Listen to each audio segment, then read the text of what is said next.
Gamba kale weewaawo tetugenda kuddamu kaayana katukole transfer ku kyapa osigaleko bwomu. Osigalako obwomu noono obutamuleka kugenda bw'atyo.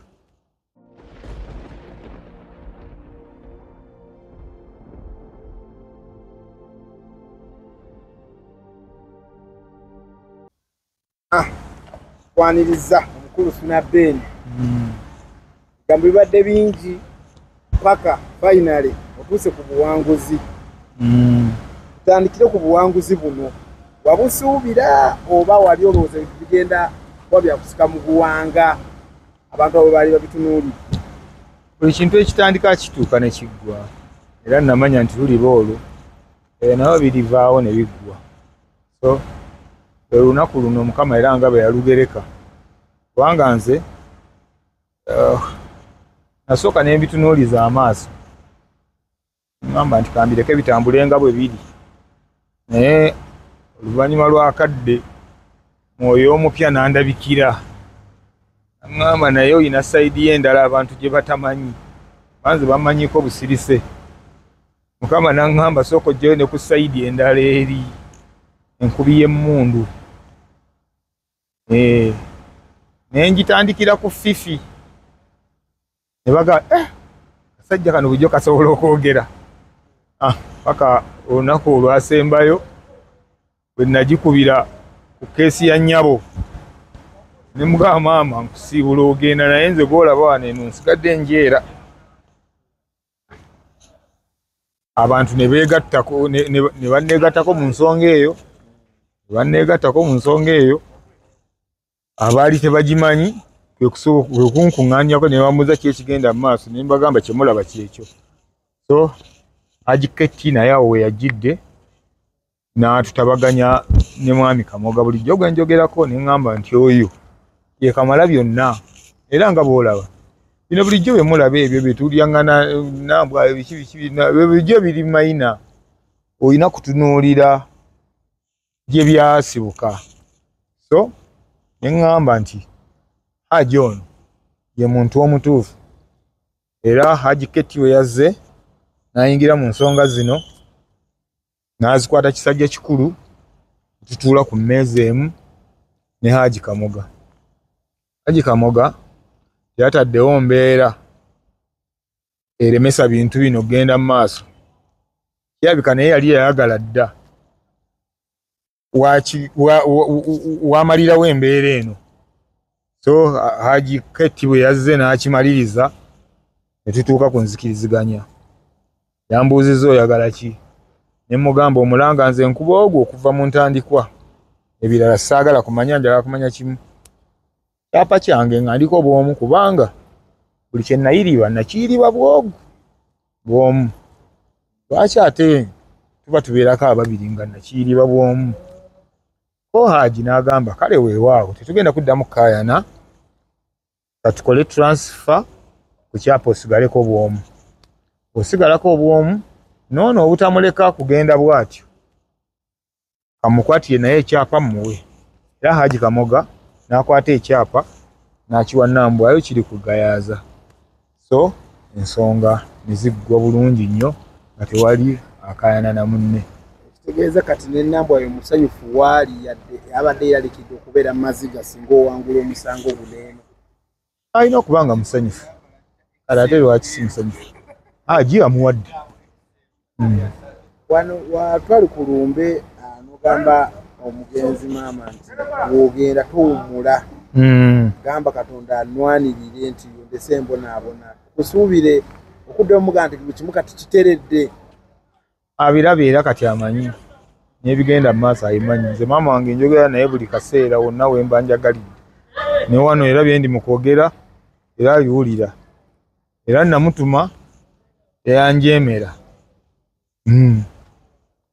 Mu nsonga eno abantu bangi bakubeerereddewo. Olina watuwako ekiseera n'ogamba naye bano abantu ani abasindika. Oba watuwako ekiseera n'ogamba naye abantu nga banjiwiddewo nnyo omubiri. Okweyisa obulungi kintu kirungi nnyo. Nze embeera zange entuufu. Okuggyako era ng'omuntu akuleetedde okulabisa nga atasaana. Naye nze bw'oba ng'owa lipooti erijja eno ku Suna Ben yenzo omuntu atalina mutawaana olowooza ndi wakabi nnyo okubanga yenze DJ asinga okujjuza mu Uganda ndi wa kitalo nnyo abantu balina ebintu bye bajja batunuulira ebirala ebigenda bikugoberera ng'omuntu sisina buzibu na muntu zinsembeza abantu nze nyamba abantu n'ebirala ebifaanaganako bwe bityo era ffe ebitufudde ab'enjawulo nze n'embazira ttone kubeera nti ffe tutambulira ku mulamwa gwaffe ogw'e Masaka buli kaseera ffe tetwava ku nnono tetwakkiriza nduulu y'abantu ffe kutukyusa n'akamu n'akeddagala nze nedda nze tonkubira nduulu nolowooza mbwe egenda keera ekyuse suuna bbeni era nsigalayo enzooli ensonga lwaki ne bwe tubeera mu bivulu byaffe wabeera wabooze si nti tuli ba kitalo nnyo naye abantu balina ebintu bye bajja batunuulira ebirala kakati okufuna abantu abalwanyi bwe batyo abazze ku social media ne bakuba emmundu si nti nina kyembawa siina muntu gwe nakeera ku makya ne mugamba nti abange teekayo kino gamba bwoti nedda nakeera ku makya nga ndaba nga abantu bonna bagamba nedda embeera nejja eba bwetyo olw'ensonga eyo buli omu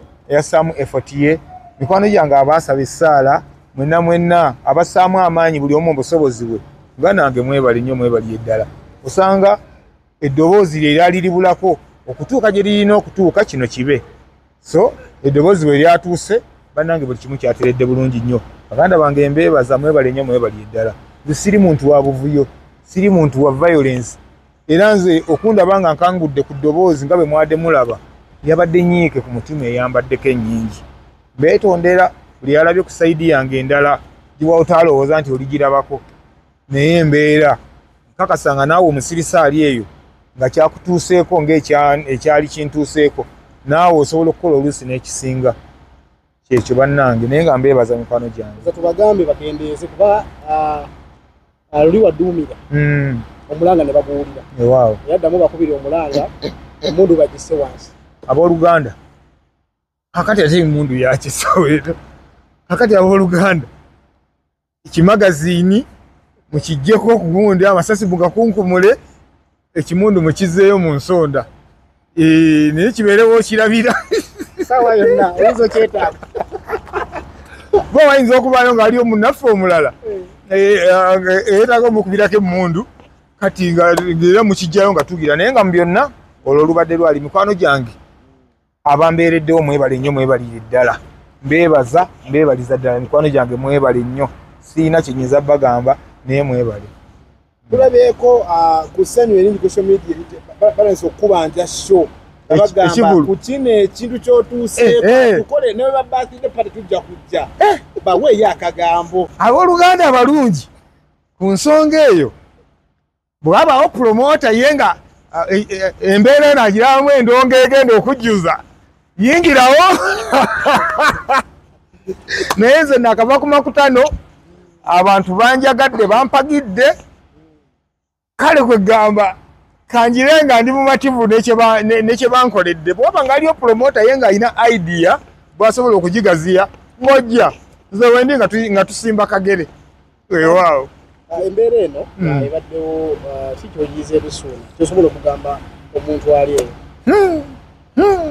muganda wange eno embeera ngiyizeemu ebintu bingi nnyo waliwo ka voice note kenalaba kenawulira nga mukadde wange amaze okufa nga saakawulira nga mulamu yakampereza mulamu yali ansibirira entanda naŋŋamba nti nno buli mbeera ekutuukangako gifunangamu ekyokuyiga kakati nno naye nembeera ngifunyemu ekyokuyiga kiyitirivu nnyo kakati nno nze nina obunafu bwange nze ng'omuntu bannange neesiga anti nze okwesiga kyekundeetedde ebizibu kyesirabanga ye wiikinensi yange gifunyemu ebirungi n'ebintu ebingizeewo kati kino ekizibu kyonna kyava mu kwemalayo ne weesiga so obanga weesiga obangako ne wookoma waliwo ekyana ekigambye wano nti ng'okuddiza abantu periodi yonna eno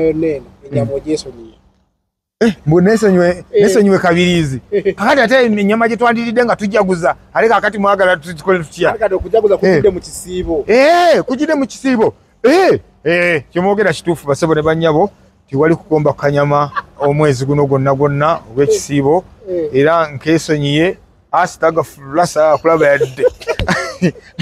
yadde akabiza ak'ebitanga kyuse nansana oli munywanyi wange naye omwezi guno sigenda kulabikako eyo katumalirize ekisiibo.